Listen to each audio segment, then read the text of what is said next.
peace be upon him in Mecca.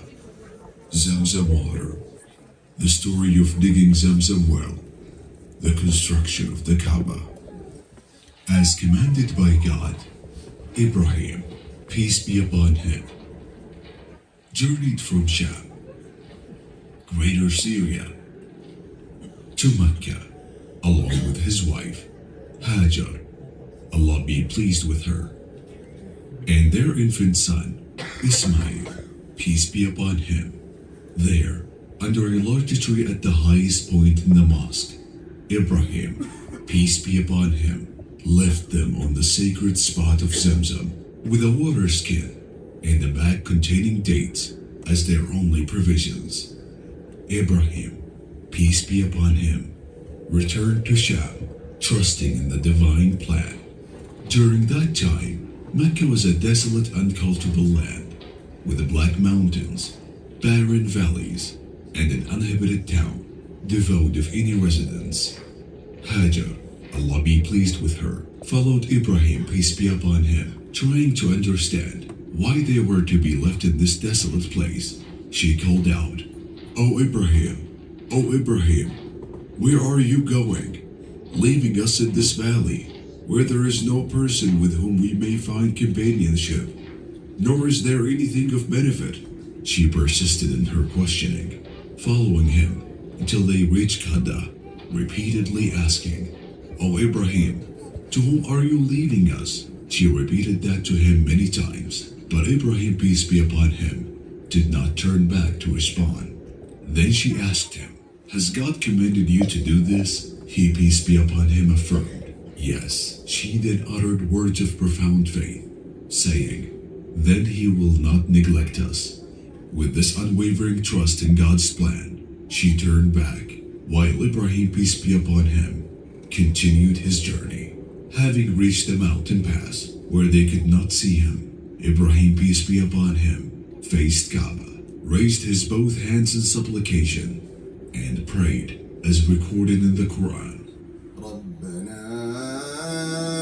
إني أسكنت من ذريتي بواد غير ذي زرع عند بيتك المحرم ربنا ليقيموا الصلاة فاجعل أفئدة من الناس تهوي إليهم وارزقهم من الثمرات لعلهم يشكرون.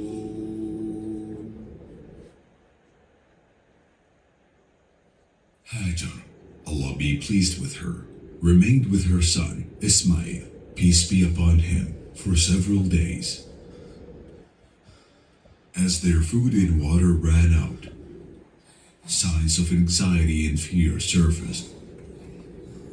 Confronted by the imminent challenge of survival, Hajar, Allah be pleased with her, hurried to a nearby valley, framed by two mountains, Safa and Marwa. Opting for Safa, the closer of the two, she ascended its heights, surveying the valley in the hope of spotting someone. Yet, finding no one, she descended and embarked on a determined sprint across the valley towards Marwa. Mounting Marwa and still encountering solitude, she persisted in her search. Despite the absence of any visible aid, Hajar, Allah be pleased with her, clung to her unwavering trust in God's relief. She continued this poignant journey back and forth between Safa and Marwa, completing 7 rounds. In a moment of introspection, Hajar, Allah be pleased with her, considered returning to check on the state of her child. However, her solitude was interrupted by an unexpected sound. She hushed herself. Then, filled with a mixture of longing, hope, and anticipation, she cried out, "Help! Help! If you have any good to offer, help!" Suddenly, Angel Jibreel, peace be upon him, appeared near the location of Zamzam. He struck the ground with his wing, and water gushed forth. Hajar, Allah be pleased with her, was not only astonished, but also filled with boundless joy at the manifestation of God's generosity and the miraculous survival of her infant.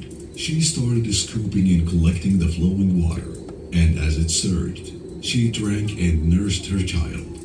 At this moment, a profound sense of tranquility and peace enveloped her, replacing the anxiety that had gripped her heart. Then Jibril, peace be upon him, reassured her, "Don't be afraid of being neglected, for this is the house of God, which will be built by this boy and his father, and God never neglects his people." Afterwards, some people from the tribe of Jurham arrived at the lower part of Mecca and observed a bird hovering, a telltale sign of the presence of water in the seemingly barren valley. They sent a messenger to investigate further. He found Hajar, Allah be pleased with her, and her son, peace be upon him, by a spring of flowing water. They approached her and sought permission to settle in the vicinity. With her gracious approval, they brought their families and established their home there. And Hajar, Allah be pleased with her, found solace in the companionship of Jurham tribe. From this point on, the story of Mecca's habitation began.